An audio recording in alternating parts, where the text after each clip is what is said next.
E vamos começar o programa falando sobre saúde bucal. Eu fui até a clínica Neodonto e conversei com o Dr. Alexandre Jacome, cirurgião bucomaxilo, sobre as técnicas de enxerto ósseo.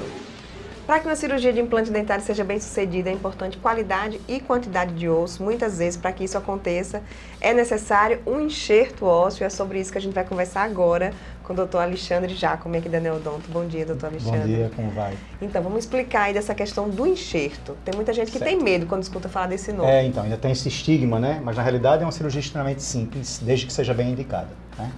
É preciso se entender inicialmente que a partir do momento que o paciente perde o dente, o osso que está ao redor desse dente inicialmente se perde em espessura, depois em altura, ou seja, se perde volume desse osso, impossibilitando de se colocar um implante nessa região, por quantidade mesmo de osso.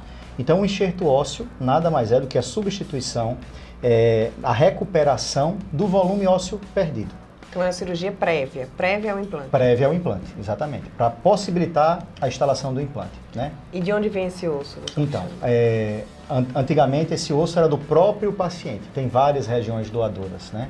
Cada dia mais a tecnologia vem trazendo novos materiais que substituem esse osso e fazendo com que essa cirurgia seja muito menos invasiva, muito menos traumática e muito mais simples. A grande maioria dessas cirurgias são realizadas inclusive no consultório.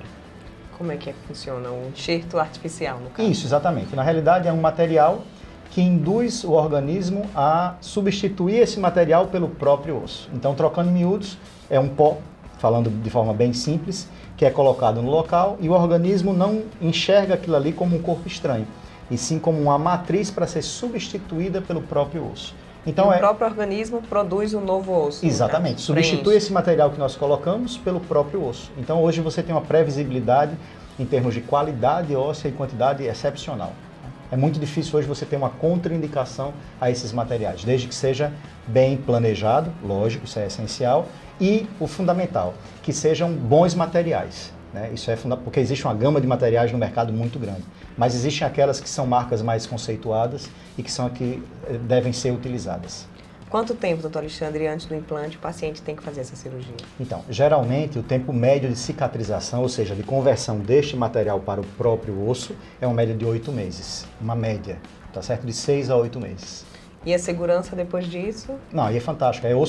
É como se você já tivesse nascido com esse osso. É de fato, como eu falei inicialmente, a previsibilidade de resultados nisso daí é fantástica. Assim, tem estatísticas de casos de implante, quantas realmente precisa desse enxerto ósseo antes?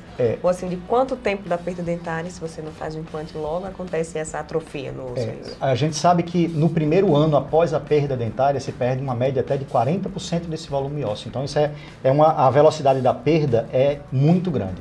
Então o ideal é que isso seja feito da forma mais precoce possível. Na realidade, quando os pacientes procuram, geralmente essas são perdas antigas, entendeu?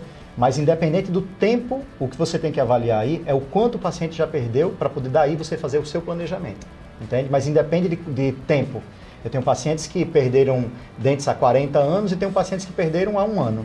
Então depende muito do tempo, da qualidade, da idade e do estado geral do paciente. E tem contraindicação para o enxerto ou todo paciente ele pode ser submetido? Todo paciente que do ponto de vista médico esteja compensado, digamos, um paciente que seja diabético, mas esteja com diabetes controlado, um paciente hipertenso, mas que use medicação, são candidatos convencionais a utilizar o enxerto, com os mesmos resultados, com a mesma previsibilidade.